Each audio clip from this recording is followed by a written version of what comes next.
What is up, and welcome back to another episode of the Wizards podcast. I'm your host, Greg Finberg, and today's episode it's going to be a little bit shorter, but I want to touch on one topic in particular that could definitely affect the Wizards draft decisions at number 6 and possibly beyond. And it's the saga of Ace Bailey. There have been a lot of recent reports all around, from ESPN to Yahoo to a bunch of different outlets that have basically said Ace Bailey is refusing to work out for certain teams within the top end of the draft. And I kind of want to get into those rumors, let you know how I feel about it, how it could potentially affect the Wizards at number 6, and kind of go from there. So again, going to be a shorter episode, but wanted to kind of give you my thoughts on everything that's happening with Ace Bailey. So if you're not familiar, Ace Bailey, consensus number 3 pick, went to Rutgers alongside consensus number 2 pick Dylan Harper. They didn't have much success, didn't make the tournament, barely made the Big Ten tournament. Ace Bailey was measured at 6'10". This great scoring forward all season. He actually, I think, measured at 6'8" at the draft combine, so smaller than some expected, but he has good length to possibly be a switchable defender. He's really a guy that hangs his hat on scoring the basketball. A tough shot maker. And while he made those tough shots at Rutgers, right, it was the ability to maybe not be able to separate. Like, why are you taking so many contested shots when realistically against lesser competition, if you're the third pick, you should be getting yourself to your spots, getting open looks. But that's another debate, right? He had a solid season at Rutgers. Had some games where he went like 9 for 9 and had 20 plus, 30 plus points, and a game of 39 points as well against collegiate opponents. Like, he had his time, right? But there were also games where he shot 3 of 17. He kind of shot his team out of the game, and really couldn't find his rhythm again against college competition.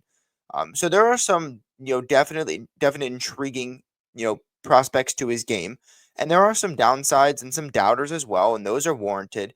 But the main thing is upside. Like, he has all the tools to be a legit 3 level scorer at the NBA level. Needs to add strength, and obviously needs to get more consistent from all areas of the floor, but he's a guy that encompasses a lot of skill, right? And that's kind of the draft profile on him is, maybe he won't be able to contribute from day one, but if he's drafted to the right team with the right developmental system, the sky's the limit for a guy like him. I feel like the KD comps are very tired. I think they were retired when Jabari Smith came into the league, and everyone said he was the next KD, and he's been nothing close to that. So I think that's kind of a reach. Brandon Ingram has been someone that has been comped to him, kind of a more lengthy wing or lanky wing that can score the basketball. Maybe certainly that's a decent comparison as well. But there's definitely some that are very high on him and have him at number 3, and there's some that are way lower on him and have him near the back end of the top 10. But that's kind of the draft profile on him. Me personally, I have him at 5 on my board. I've had my own concerns throughout the pre-draft process, and some of the recent reports have definitely added to that concern. It all kind of started, and I'll get you caught up with some of the reporting. It all kind of started, I believe, yesterday. So by the time recording this, it would be June 17th, so Sunday, because ESPN released their latest mock draft. And to everyone's surprise, ESPN had Ace Bailey as their number 3 consensus prospect throughout most of the pre-draft process, right behind Flagg and Harper. And they deviated on Sunday with their latest mock draft. They had him at 6, falling to the Wizards at number 6. They had Con Knipple going to Charlotte at number 4, Trey Johnson going to Utah at number 5. I believe they had VJ Edgecombe going 3 to Philadelphia, who has reportedly a lot of interest in VJ Edgecombe at 3. And you kind of sit back if you're the Wizards and you say, oh, okay, like we were pretty devastated when we didn't get a top 3 pick, because this is a guy that a lot of Wizards fans had circled all season long, realistically, as a potential asset that they could get, high upside prospect for a rebuilding team. It would make a lot of sense, right? And you kind of sit back and you say, okay, like, Ace Bailey could be a really good prospect. If he falls to 6, I think that would be terrific. Like, why is that happening? You kind of sit back and you question it for a second. You don't expect a prospect like Ace Bailey, who's been touted as a top 3, top 4, top 5 prospect shoo-in, to fall to the Washington Wizards at 6. So when that happens, a lot of Wizards fans, yes, they're ecstatic, but a lot of them were also sitting back and saying, well, why? Why is Ace Bailey going to fall? And the dominoes has started to fall the last couple of days, and especially on, I guess technically Thursday morning, but Wednesday night when ESPN reported that Ace Bailey, who had a pre-draft workout slated, I believe, for either the 19th or 20th of June with the Philadelphia 76ers, canceled that workout pretty last minute as well. Canceled that workout. It comes after reports from ESPN that stated, and I want to get these right, that stated Bailey reportedly refused to work out for several teams in his draft range, which is the 3 to 5 draft range, I would assume. In that draft range, he reportedly refused to work out for some of those teams, so that would leave, now definitely Philly, who he canceled the workout for, Charlotte, maybe, Utah as well, and maybe even Washington. We don't know. It could also be that he refused to work out for the Wizards. Now, I don't know why. I think Washington is probably the one of, if not the best places that Bailey could go for his development. A team that's really, bought into the developmental pathway, certainly way different than Philadelphia, who is, proven to try to contend next year. There's reports today that they want to run back their big three. So I understand Bailey not wanting to go there. But certainly, certainly Washington, Utah, Charlotte, those are teams I think would be great fits for Bailey. And he seemingly in that range has canceled some workouts or refused to work out for some of those teams. Apparently, Bailey also, this is from ESPN, wants to land in a place where he has proven pathway to minutes, a proven pathway to stardom. Again, I think he has that in all three of Charlotte, Utah, and Washington. Like, this isn't me just sitting in here and trying to position everything so that Bailey falls to 6. Like, I don't know why. And when you're Washington, a player of this caliber or you think has such good upside is kind of, canceling workouts and doing all of this stuff in the pre-draft, it raises some concerns. It raises some certain, red flags. And all that obviously leads up to the latest reports of Bailey canceling that pre-draft workout in Philly. Apparently another report from ESPN was that Bailey was seeking a pre-draft promise from the Sixers before the workout. He didn't get that promise, and so he canceled it. That's quite concerning. I mean, I understand the basis of pre-draft promises, but a lot of that is after your workout. Like, oh, you just, you came in here and you dominated. Like, if you get to us where we are, we're taking you, and that's a promise. Like, that's fine. But to say, hey, like, here's my college tape that anybody else could submit their college tape. You need to promise me that you're going to draft me at 3 before I fly out to Philly and show you why you should or shouldn't draft me at 3. I mean, to me, like, and I'll touch on this in a bit, but that kind of screams maybe a lack of confidence in one's game. Like, if you were really like that, like, you wouldn't need a pre-draft promise from a team before you work out for them. You would just say, hey, like, that would be great, but I'll come out to you. You'll fly me out. I'll be in a hotel. Everything's free. All I got to do is show up, show out, and you'll draft me at 3. Like, it's pretty standard for Ace Bailey. Like, if he does what people think he's capable of in that workout, he knocks down his shots. He shows why he has been the consensus number 3 prospect pretty much all year. There's no reason for Philly, even in their current state of contention, to not select him at number 3. But it seems clear to me that number one, either he's very, unconfident in his current game and maybe doesn't think he could, stack up to Trey Johnson's shot making or to VJ Edgecombe and his athleticism and some of the other prospects like Con Knipple in that range, or he simply just doesn't want to go to Philly. And that, I hope it's the second. I hope it's the latter, because I can understand that a little more. A team that's contending might not be able to use Bailey, and as we've seen, in the past, you know, players that get drafted to these teams that are trying to contend don't always work out. I mean, James Wiseman in Golden State, like, they won the title, right? But they really didn't. They didn't really focus on that development. They were focused on winning. Kaminga certainly hasn't worked out there, and you got to think, like, if those guys were drafted to other places that really needed them and bought into them and bought into their development and were developing and growing as a team alongside them, maybe their careers turn out vastly different. And so maybe a guy like Bailey sees that, and it's not just Kaminga and Wiseman. There's other, examples, but maybe Bailey and his camp sees that and says, we don't want that. We want to go to a team that is definitely going to utilize us and grow and develop with us and buy into us. Where I don't understand that is like Charlotte and Utah, as well as a team like Washington, your Brooklyns, your New Orleans, like they have those assets and abilities to develop you as well. They're not a team that's going to contend right away. So the fact that he's canceled multiple workouts, and those reports were even before or instead of cancel it, just refused to work out for teams. And that comes even before he finally scheduled one with Philly and then canceled it last minute because apparently they didn't give him a pre-draft promise. Like, these are all red flags. These are all concerns that I have. And you got to sit back and I guess if you're the Wizards, say, yeah, look, he has shot making ability. He has a good frame and measurables. He has a really high ceiling and something we're definitely looking for in the draft. But do these red flags outweigh whatever potential could be there? I don't know. And it raises real concerns. Like, if you're asking me for my takeaways, and this is pretty much, I'll get to this now, honestly, because this is the real reason for it. I have my own concerns. If I'm the Wizards, right? Like, I've just reset this whole franchise. This was a team that was in the middle of nowhere, had no culture really of accountability. I mean, you were paying a guy that 2 years into Phoenix, nobody wants and is saying is the worst contract in the league.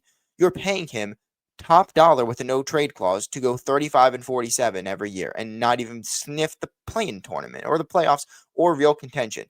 And if the Wizards front office comes in here, they completely change the way that this team operates, rebuild right away, trade Beal, trade Porzingis, eventually trade Kuzma, got that quote big three that was really nowhere near a big three.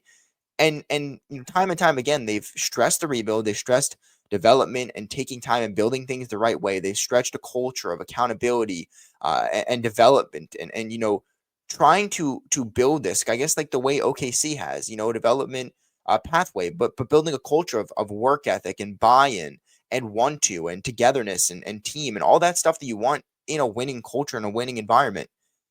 Like, does Ace Bailey kind of cancel that out? Like, you don't necessarily want to draft guys with red flags like this. I mean, this is a guy that's messing up everything in that draft range before even conducting a workout. Like, there are certainly some actual red flags that would make me sit back and say, look, if the top five goes as I guess expect if Bailey were to fall, Flag, Harper, Edgecombe, Knipple, Johnson. If I'm the Wizards, and this could be very controversial, and the comments could tear me up for this, but like, if Jeremiah Fears is there, and the Wizards reportedly from my guy Troy Halliburton conducted a pre-draft workout with him, and are really high on a guy like Fears, and he's worked out for a plethora of teams. All of his Instagram stories and all the content has just been him in the gym every single day. He's only 18, and he just led a team to the tournament. Like, all of these intangibles, right?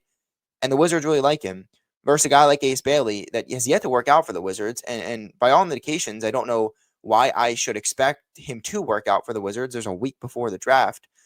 By the time this is reported or this is posted, 6 days, so less than a week. So if you don't bring him in for a pre-draft workout, you're really enamored with Fears and like everything with the interviews and everything.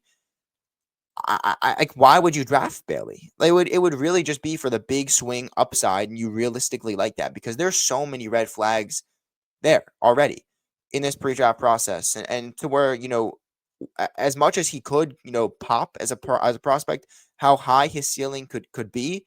The fact that you're sitting here and saying if he falls to 6, a guy that the Wizards would have been enamored to get the third pick to presumably draft him just a month ago. If he falls to 6, you're legitimately questioning if you should take somebody else because why have all of these other teams decided to pass on him? There's probably merit there. If he falls to 6, there's a reason for it. And if you're the Wizards, I think it's a real thing. You got to look in the mirror and say, do we think that this is a guy that fits our culture, that fits that what we're trying to build? Like, while his ceiling could be so high, you know, there's only so much that you can take in the pre-draft process to where you just can't overlook it. And if you're the Wizards, that's possibly there with some of those character concerns. I mean, it's a guy that reportedly interviewed quite poorly, according to some teams at the combine. Some scouts didn't like some of his answers. I've seen reports that said he's been taken as a cocky player that maybe thinks that he's a little bit better than he realistically is. There were some reports earlier today that indicated his immature personality. And I should say, like, all these reports aren't saying he's a bad kid or that he's a bad person. But the example that I read on a Twitter post was that, like, he's a kid that'll goof around during drills and goof around during practice and not necessarily take himself or the team or the practice/workout seriously. Like, again, these are all reports, and that's why I'm stressing reportedly. Because again, none of this is my information. I'm just trying to regurgitate everything that I've taken in over the last 24 to 48 hours since that ESPN article dropped. But basically, this is all that's out there on Flag. Um, and given those reports, there are some concerns. And one of the biggest concerns I have is like the not working out. Like, why? He's the only U.S. born prospect in this draft class that is yet to complete a pre-draft workout for any team, group, individual, anything like that of those sorts. He's the only one. Why? Like, that's a major red flag. And if you're a big Bailey fan, you can still sit back and you have to admit that there's a bunch of baggage that's probably coming with this pick. Um, Apparently, his agent is Sharif Cooper, who used to play for the Hawks. I believe he's overseas now. Apparently, his agent is Sharif Cooper's dad, and there's been some issues there with him and how he handled his son, from what I read today, and it could just be that Sharif Cooper's dad is kind of handling everything from Bailey. Maybe Bailey's getting some bad advice from people around him, especially his agent, because the agent is who sets these workouts and then does all this stuff for the player. So again, it could be that Bailey's fine. It's just his agent's messing everything up, and his agent's kind of dictating where he goes in the draft. I mean, we saw this with like Eli Manning a couple years back, and I guess it worked out for him with the Giants, but nonetheless, like, this is something we really haven't seen, this posturing from an agent or a prospect, I guess, trying to force his way to a situation. So I don't know if he wants to come to Washington, based on the reports that Bailey wants to go to a proven pathway to stardom, somewhere we'll have high usage and get minutes. Like, that screams the Washington Wizards. I mean, just look at the three rookies they had last year. I'm pretty sure finished 1, 2, and 3 in minutes, or at least throughout the first like 60 plus games before George missed a bunch of action and Sarr missed a bunch of action. They were 1, 2, and 3. Bub Carrington played all 82 games and led all rookies in minutes by a substantial margin. Like, the Wizards play their young guys. So if they're looking to a proven pathway to minutes and stardom and usage off rip, like, yes, Washington probably makes the most sense. Again, I think Utah would too. Like, Utah has a lot of guards. They need a wing and a forward. He would fit very well there. I think he'd fit quite well alongside a guy like Brandon Miller and LaMelo Ball in Charlotte.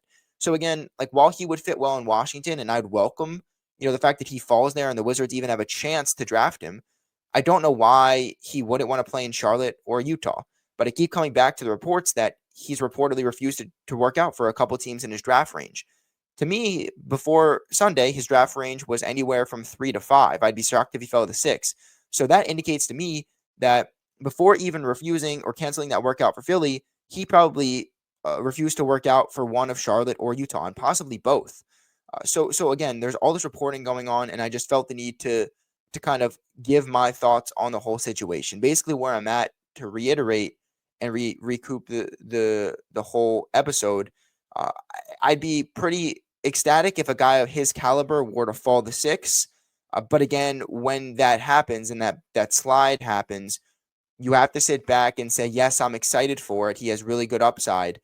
But why is he here? Like, why are all these teams passing on him if he's this unbelievable prospect? And if you're the Wizards, you got to sit back and say, let's do our homework. And they will, right? I'm sure they will. And it's happened before where teams draft guys that don't bring in for pre-draft workouts. It's happened all the time.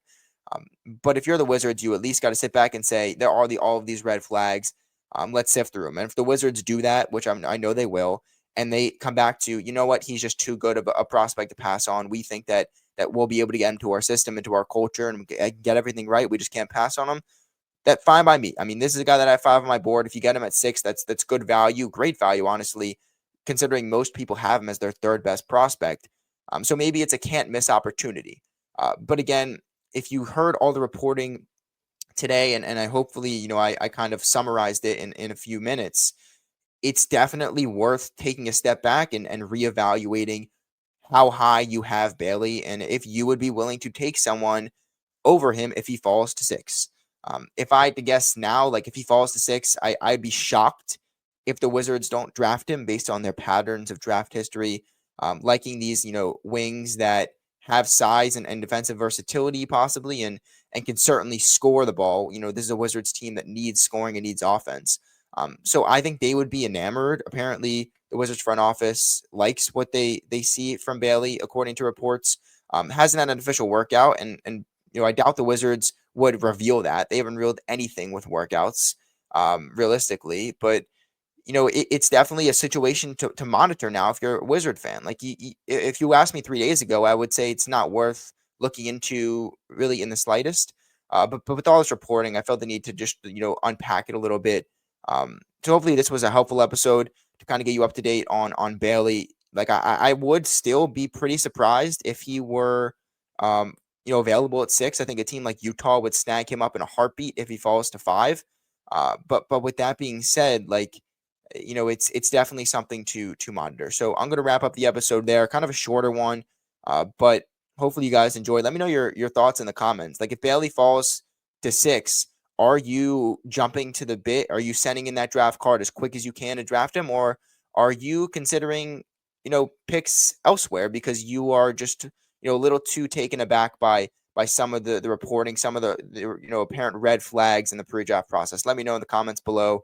I'll be back in 2 or 3 days with my pre-draft preview. That's hopefully going to be, a longer episode detailing everything you need to know as a Wizards fan for the draft. I'm going to give my big board for 6, big board for 18, prospects I like in the second round at 40. If the Wizards keep that pick, there's going to be trades for up and down. Everything you need to know will be in there, so be on the lookout for that. Let me know what you think about Bailey falling possibly in the comments.